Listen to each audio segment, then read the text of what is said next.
পাহাড় মানে প্রশান্তি আর স্নিগ্ধতার পরশ। আমার কাছে পাহাড় মানেই জীবন। পাহাড়ের প্রতি ভালোবাসার টানে, প্রকৃতির টানে, তাই আমরা যখন ছুটে গেছিলাম সুইজারল্যান্ডে, প্রকৃতি আমাদের একটুও নিরাশ করেনি। যেন তার সবটুকু সৌন্দর্য দিয়ে আমাদেরকে আকৃষ্ট করতে চেয়েছিল। এই রকম জায়গা দেখার সৌভাগ্য যে আমার হয়েছে, এটাই আমার কাছে অনেক অনেক বড় পাওনা। আজ আমরা আমাদের ইন্টারলেকেনের কিছু মুহূর্ত তোমাদের সাথে শেয়ার করতে চাইছি। আমাদের এয়ারবিএনবিটা ছিল থুন লেকের ঠিক পাশেই, আর সেখান থেকে আমরা যাচ্ছিলাম ইন্টারলেকেন ওয়েস্টে। হ্যালো, সো আমরা এখন চলে এসেছি ইন্টারলেকেন। আর এখান থেকে ফার্স্ট যেটা যাবো সেটা হচ্ছে জুংফ্রাউ স্ট্রাসে। আর ইন্টারলেকেন অ্যাকচুয়ালি নাম যেটা শোনা যায় ইন্টারলেকেন ইজ পপুলার, কিন্তু ইটসেলফ ইন্টারলেকেন, সেখানে খুব বেশি কিছু ঘোরার জায়গা নেই। ইন্টারলেকেনের আশেপাশে ঘোরার জায়গা। ইন্টারলেকেন একটা সিটি, তো সিটিতে যা যা জিনিস আছে এবং সিটির বিউটিটা সেটা অবশ্যই এখানে রয়েছে, কিন্তু যে সিনিক বিউটিটা আমরা সুইজারল্যান্ডের সাথে দেখে থাকি সেটা এখান থেকে খানিকটা দূরে যেতে হয়। যেমন কেউ গ্রিন্ডেলওয়াল্ড যেতে পারে, লাউটারবুনেন যেতে পারে, জুংফ্রাউ যেতে পারে, তো সেইগুলো এখান থেকে যেতে হয়। আর সিটিতেও কিছু কিছু জিনিস রয়েছে। তো আমরা এত দূর অবধি যখন এসেছি, তো তখন ভাবলাম যে সিটিটাকেও কিছু এক্সপ্লোর করা দরকার। তো আমরা এখান থেকে যাবো সেই ফেমাস পয়েন্টে যেখানে রয়েছে ইয়াশরাজ স্ট্যাচু। আমরা এখন এখান থেকে যাব জুংফ্রাউ স্ট্রাসে, যেখানে ইন্টারলেকেন থেকে জুংফ্রাউয়ের যে টপ অফ দ্য ইউরোপ যে পয়েন্টটা, সেটা একদম দেখা যায়। জানি না আমি ক্যামেরায় জুম করতে পারবো কি না, কারণ গোপ্রোতে তো জুমের অপশান নেই, তো সেটা দেখা যায়। আর ওখানেই আমরা একটু একটা পার্ক রয়েছে, সেখানে একটু দেখবো আর এই শহরটা ঘুরবো। ইন্টারলেকেন এই সিটিটা ইয়াশরাজ চোপড়াকে ইন্টারলেকেনের অ্যাম্বাসেডার করেছে, তো তার একটা স্ট্যাচু বানানো রয়েছে। সত্যি সুইজারল্যান্ড অ্যাকচুয়ালি পপুলার ইন্ডিয়ানদের মধ্যে খুবই, কারণ আমরা যেখানে যেখানে দেখছি যে ট্যুরিস্ট রয়েছে, তার মোটামুটি 50% হচ্ছে ইন্ডিয়ান, আর বাকি আদার দেখেছি। তো এখানে দেখো আপাতত প্যারাগ্লাইডিং উঠছে, দেখতে পাচ্ছি এখানটাতে প্যারাগ্লাইডিংও হয়। আমি দেবাশিসকে বলছি যে প্যারাগ্লাইডিং করো, জানি না করবে কিনা। আর এই হচ্ছে বাস স্টপটা। এটাকে এত সুন্দরভাবে এরা প্রিজার্ভ করে। দেখো এই রাস্তাটা পুরোটা আর কি গাছে ঢাকা। 21 নাম্বার বাস, সেটাতে করে আমরা যাব ভিক্টোরিয়া ফলস। রাস্তায় যেতে যেতে যেদিকেই তাকাচ্ছিলাম, সেদিকেই এত সুন্দর সুন্দর সব কিছু দৃশ্য ছিল যে কোনটা ছেড়ে কোনটা দেখবো সেটাই বুঝে উঠতে পারছিলাম না। তো আমরা যখন জুংফ্রাউ স্ট্রাসে যাচ্ছিলাম, তার আশেপাশের জায়গাটাই এত সুন্দর ছিল যে কি বলবো। রাস্তাঘাট পরিষ্কার পরিচ্ছন্ন, টিপটপ, আর এত সুন্দর আকাশ নীল ছিল। মনে হচ্ছিল প্রকৃতিটা সব সৌন্দর্যটাই বোধহয় এখানে ঢেলে দিয়েছে। শহর যে এত সুন্দর হয়, এখানে না এলে জানতেই পারতাম না। কটা বাজছে, কোন মাস কোন দিন? সেপ্টেম্বর। আমরা এখন ওই একটা পার্ক আছে, পার্কের সামনে চলে এসেছি। আর এই রাস্তাটার নাম হচ্ছে জুংফ্রাউ স্ট্রাসে। এইখানে হচ্ছে ডিডিএলজের একটা ফেমাস শুটিং পয়েন্ট হয়েছিল।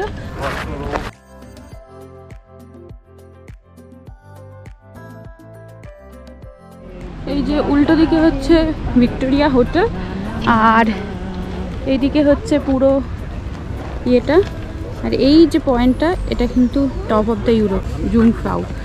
তো এখান থেকে এটা দেখা যায়, সেই জন্য এই রাস্তাটার নাম হচ্ছে জুংফ্রাউ স্ট্রাসে। আর এটা হচ্ছে সুন্দর মতো পার্কটা। একদিকে ঝাঁ চকচকে সুন্দর রাস্তা, আর তার ঠিক পাশেই এত সুন্দর একটা পার্ক। এই পার্কে যে কত রকমের ফুলের গাছ আছে অর্ধেক তো নামই জানি না। আর রাইনের বিশেষ কোনো মুহূর্ত তখন আমাদের সাথে নেই, কারণ রাইন তখন খুব ছোট, তাই ওর বেশিরভাগ সময়টাই স্ট্রলারে কাটতো। এত সুন্দর সুন্দর ফুল রয়েছে, ফুল দেখবো না পাহাড় দেখবো না প্রকৃতি দেখবো, কোনটা দেখলে মনটা ভরবে আর ওর কোনটা ছেড়ে দিলে মনটা খারাপ হয়ে যাবে কিছুই বুঝতে পারছিলাম না। আগেই বললাম এখান থেকে টপ অফ দ্য ইউরোপ মানে জুংফ্রাউটা দেখা যায় বলেই এই রাস্তাটার নাম জুংফ্রাউ স্ট্রাসে, সেটাই ওখানে মেনশন করা ছিল। আর আমরা এখন আস্তে আস্তে এগিয়ে যাচ্ছি সেই পয়েন্টে যেখানে শুটিং হয়েছে। এটা হচ্ছে সেই বিখ্যাত পয়েন্ট যেখানে ডিডিএল যে শুটিং হয়েছিল, শাহরুখ খান কাজলের ওপর পিক পিক পিক পিক করে জল ছুড়ে দিয়েছিল, তো সেই জায়গাটা হচ্ছে এই জায়গাটা। গোটা সুইজারল্যান্ড জুড়েই অনেক অনেক এরকম লোকেশন রয়েছে যেখানে সিনেমার শুটিং হয়েছিল, এবং ইন্ডিয়ানদের মধ্যে সেই জায়গাগুলোই কিন্তু খুব পপুলার। যদিও সেই জায়গা ছাড়াও আরও অনেক অনেক সুন্দর জায়গা আছে যা দেখে মনে অনেক প্রশান্তি এনে দেবে। তো আমরা এই জায়গাটায় খানিকক্ষণ ঘোরাঘুরি করছিলাম, অনেক ছবি টবি তুলছিলাম। তারপরেই দেখলাম একটা বিরাট ইন্টারেস্টিং জিনিস, সেটা হচ্ছে এই প্যারাগ্লাইডিংটা। ওপরের পাহাড়ের চূড়ার থেকে শুরু করে এই পার্কে এসে থামছিল এরা। তো সেটা দেখতেই এত ভালো লাগছিল, এরা কি করে নামছে সেটা তো আমি কখনোই দেখিনি জীবনে, তাই এই জিনিসটা দেখতেও ভারী মজা হচ্ছিল। এত ছোট্ট ছোট্ট জিনিসগুলো যেগুলো আকাশে উঠছিল হঠাৎ করে নিচে নামতেই কত বড় হয়ে যাচ্ছিল, আর যখন নামছিল কি সুন্দর দেখতে লাগছিল। মনে হচ্ছিল যে কিভাবে ল্যান্ড করবে, কি করবে না করবে, একটু দাঁড়িয়ে দাঁড়িয়ে দেখি। তাই সেটা এখানে আমরা দাঁড়িয়ে দাঁড়িয়ে উপভোগ করছিলাম। এত সুন্দর প্রকৃতির মাঝে এগুলো দেখতে ভারী ভালো লাগছিল। এই ল্যান্ডিংগুলো দেখে আর এই পার্কটাতে আরও বেশ খানিকটা সময় আমরা থেকে এরপর আমরা রওনা দিয়েছিলাম আমাদের নেক্সট ডেস্টিনেশনে, যেটা ছিল ওই ইয়াসরাজ স্ট্যাচুটা। ওই ইয়াসরাজ স্ট্যাচুটা সুইজারল্যান্ডের একটা বিরাট বড় ফেমাস পয়েন্ট, এবং বেশিরভাগ ট্যুরিস্টরাই কিন্তু ওই জায়গাটা ভিজিট করে। এটা অ্যাকচুয়ালি একটা ক্যাসিনো যেটার সামনে এই ইয়াসরাজ স্ট্যাচুটা বানানো হয়েছিল। আর এই ক্যাসিনোটা একদম পাহাড়ের কোলে হওয়ায় এটা দেখতে অপূর্ব সুন্দর লাগছিল। আমরা আস্তে আস্তে এটার সামনে যখন আসি খুঁজে বেড়াচ্ছিলাম কোথায় স্ট্যাচুটা, মানে আশা করেছিলাম অনেক অনেক বড় একটা স্ট্যাচু হবে, কিন্তু সেই রকম বড় স্ট্যাচুটা ছিল না। কিন্তু এই ইউরোপের একটা দেশে ইয়াশরাজ চোপড়ার এরকম স্ট্যাচু বানানো হয়েছে, সেটাই অনেক অনেক বড় ব্যাপার। আর তারপর যা দেখলাম সেটা আমার জীবনে প্রথম দেখা।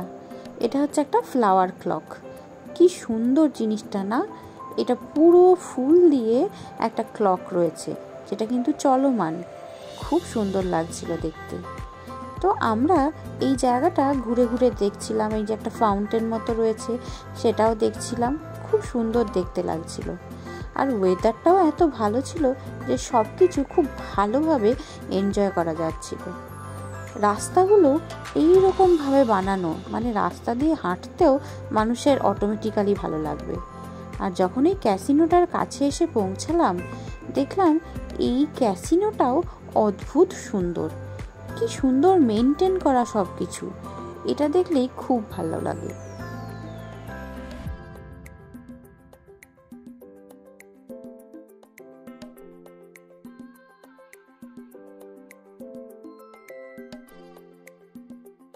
এখানে কিছুক্ষণ সময় কাটিয়ে আমরা আবার বেরিয়ে পড়েছিলাম ইন্টারলেকেনের রাস্তায় রাস্তায়। এইখানে মাঝে মাঝে রেস্টুরেন্টগুলো এরকম তাঁবু খাটিয়েছে, আর এই জিনিসটা দেখে যে আমার কি ভালো লাগলো কি বলবো।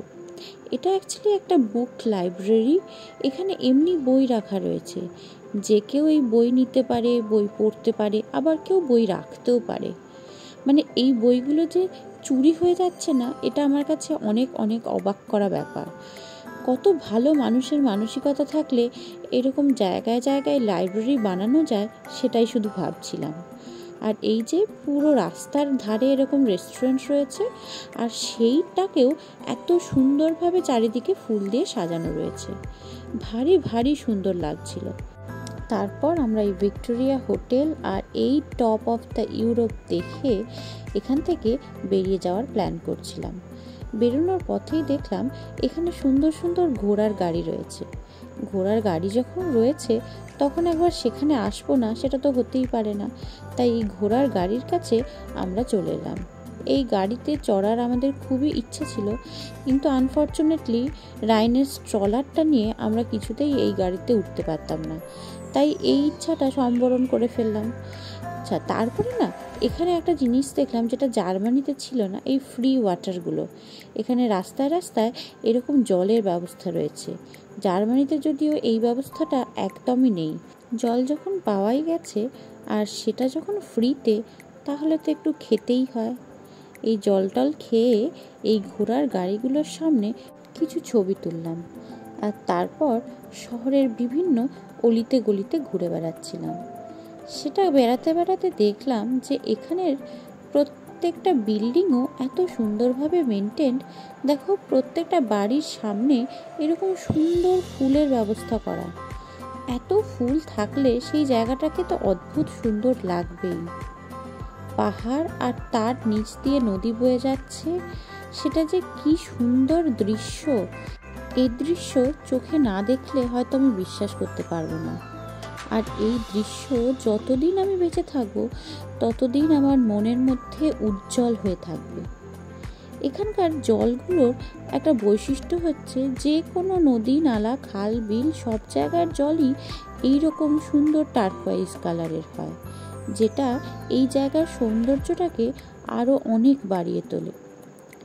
পাহাড়ের কোলে যখন এত সুন্দর নদী দেখা যায়, তখন সেই জায়গাটার দৃশ্য, মানে সেই জায়গাটার সৌন্দর্য আর নতুন করে ব্যাখ্যা করতে হয় না, অটোমেটিক্যালি সেই জায়গার সৌন্দর্য দারুণ হয়।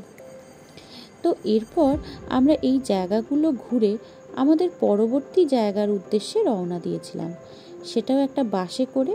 আমরা বাসে করে আবার ওই ইন্টারলেকেন ওয়েস্টের দিকে ফিরে যাচ্ছিলাম। সেখান থেকে আমরা এবার চড়বো একটা বোটে এবং এই যে সুন্দর লেকগুলো রয়েছে সেই লেকগুলোতে ঘুরে বেড়াবো। আর তারপর সেখান থেকে যাব আরও অনেক সুন্দর সুন্দর জায়গায়। আজকের ভিডিওটা তাই ইন্টারলেকেন শহরটাতেই শেষ করলাম। পরবর্তী সুইজারল্যান্ডের সিরিজে আসবে আরও অনেক অনেক ভিডিও। সুস্থ থেকো, ভালো থেকো, টেক কেয়ার, বাই।